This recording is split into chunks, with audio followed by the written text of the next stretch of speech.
Good afternoon. On today's video we're going to be going down a little bit of a technical rabbit warren to discuss the tunefulness of brass instruments, because brass instruments are not naturally very tuneful.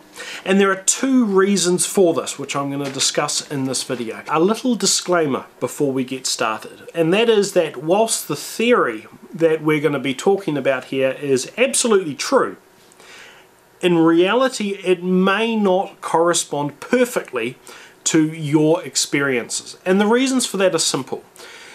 When we take a theory and put it into practice, we have a lot of variables that suddenly come into play. The construction of the instrument, the design of the instrument, the person who's playing it, the sort of mouthpiece they're using, everything like that contributes to creating variables that will affect how you experience these principles that we're going to be talking about today. However, that should not detract from my belief in the importance of having a decent understanding about the tunefulness of the instruments, the characteristics that contribute to the tunefulness of your instrument.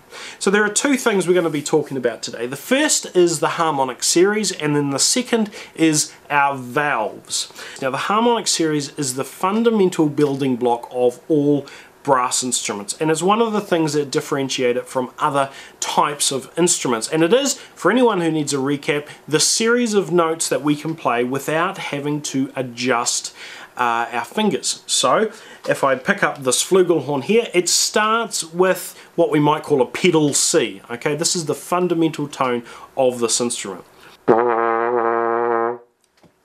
And it goes from there for the first harmonic, which is bottom C, and then the second harmonic, third harmonic, and etc, etc. It's really only limited by how well you can play or how high you can play.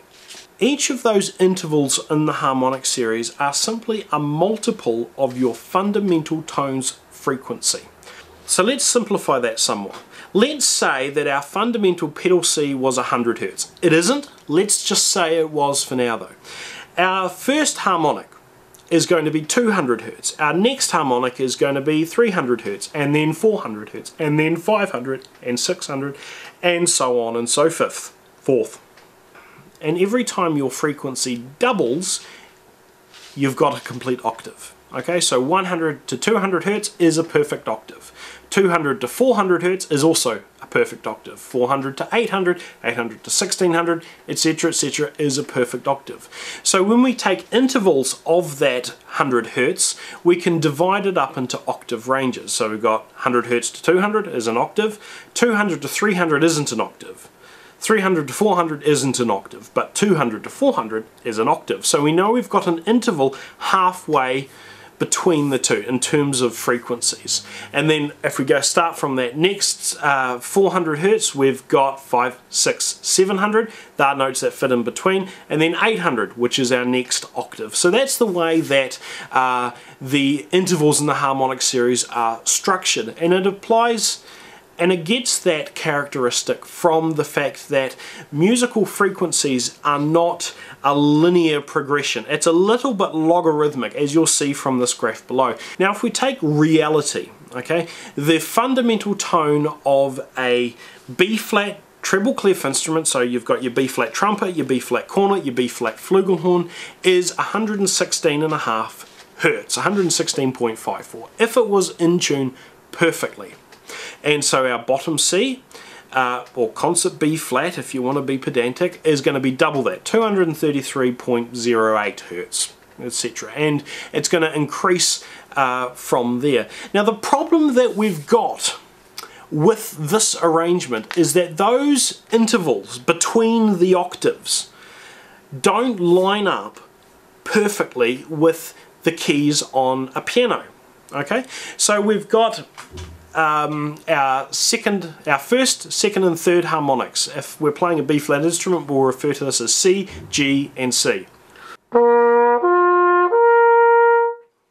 Okay, if that was perfectly in tune, we would have frequencies of 233.08 Hz, For our G we would say 349.62 Hertz, and for our C we would say 466.16 Hertz.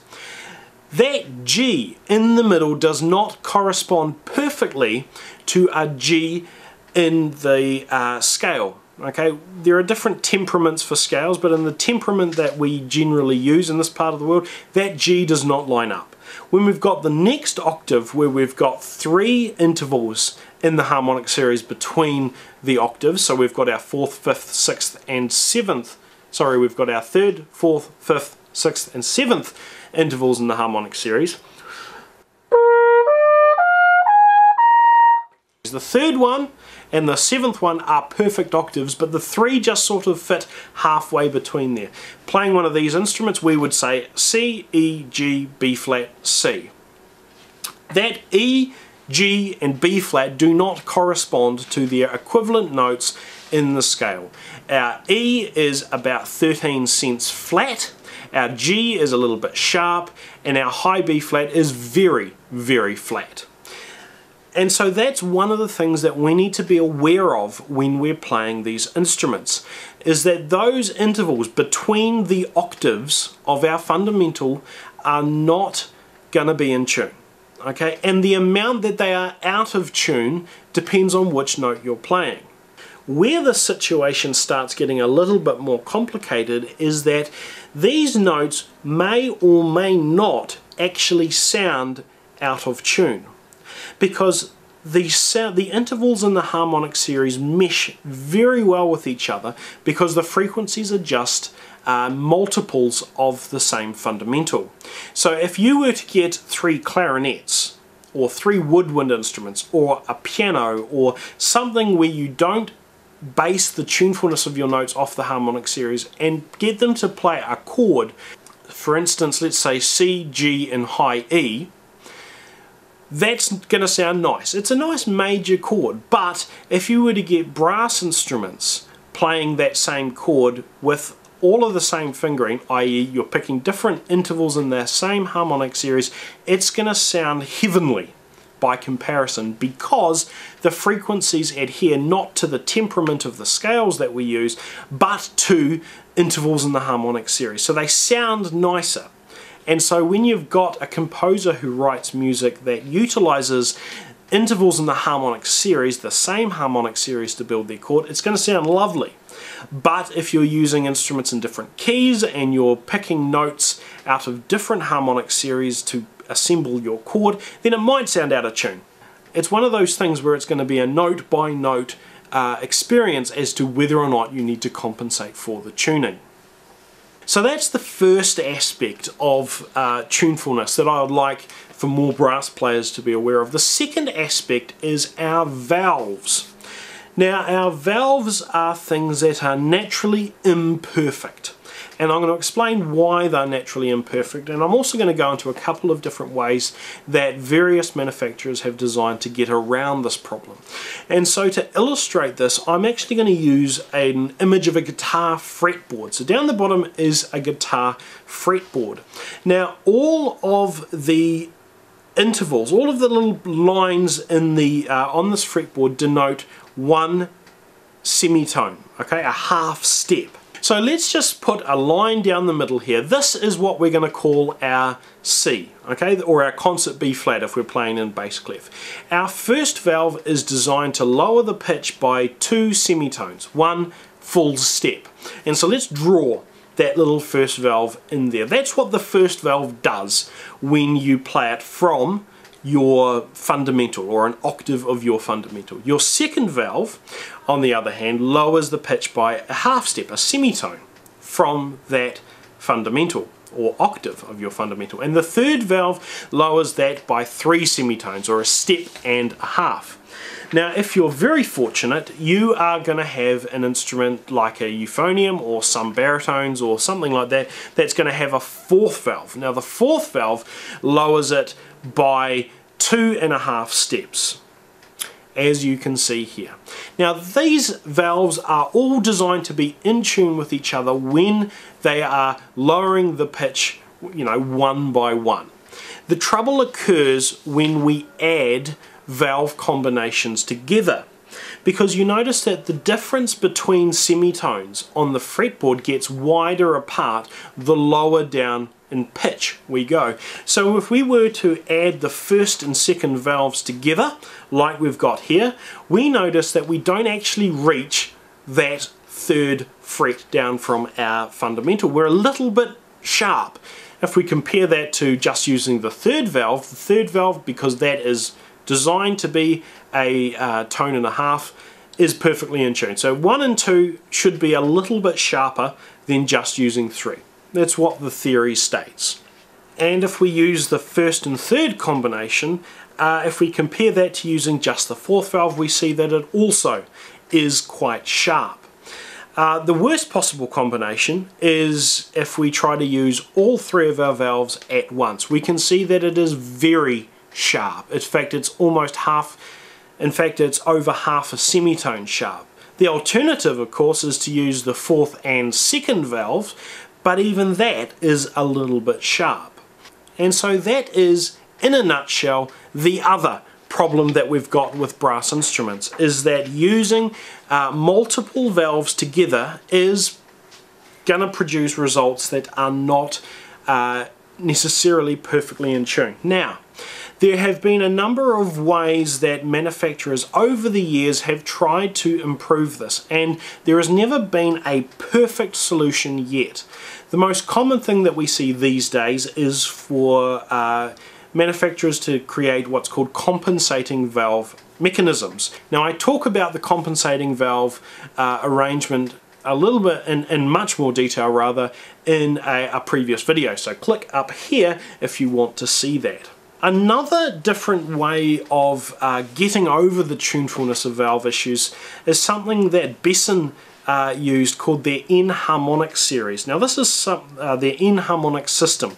Now this was a very interesting and a very practical, novel way of dealing with this situation, although it happened several decades ago and you don't get this anymore. They would have different tuning slides that would get used depending on whether or not you use particular valve arrangements. For instance, they would have a range of instruments from cornet through to bass. If they had 3 valves, the airflow would go into the third valve first, because that's the biggest tuning slide. And if you didn't use the third valve, it would then go to the first valve through a normal length tuning slide. But if you did use the third valve, then it would go through to the first valve using a slightly bigger tuning slide. So the first valve would have 2 tuning slides on it.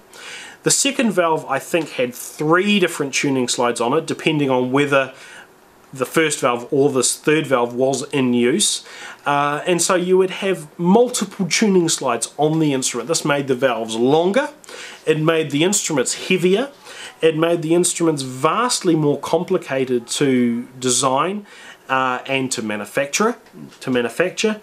And ultimately the system died out. But it was the perfect way to deal with this particular problem, because you'd have a different tuning slide that would always be in tune depending on the valve combination that you put down. Now the N-harmonic series is something I would love to have and show you in reality, but it's still got its problems because it only deals with the second of these 2 fundamental tuning issues that beset brass instruments. Now look, this is just a very brief video. I could talk about these subjects ad nauseum if I really wanted to. However, I'm just going to leave it at that, and feel free to ask any questions that you've got down in the comments. But do remember what I said at the start of this video. This is the theory, okay? This is the theory behind and the science behind tuning brass instruments, or the idiosyncrasies of brass instrument tuning. If you were to pick up an instrument now and experience what I've said on your instrument, you are almost certainly going to come up with some things that deviate from what I've said. And that is just because the way that instruments are manufactured, the variables between instrument and player and equipment and temperature and materials and all that contribute to this not necessarily ringing true in 100% of examples. So what I recommend you do is be aware of this. Okay, be aware of this, because I consider this stuff as being important to know. But also be aware that your mileage will vary. Okay, it is a great thing if you are serious about being a competent brass player that you go and learn your instrument. Learn how your instrument behaves and functions, so that you know how to deal with with the situations that you're going to come into better. Thanks for watching.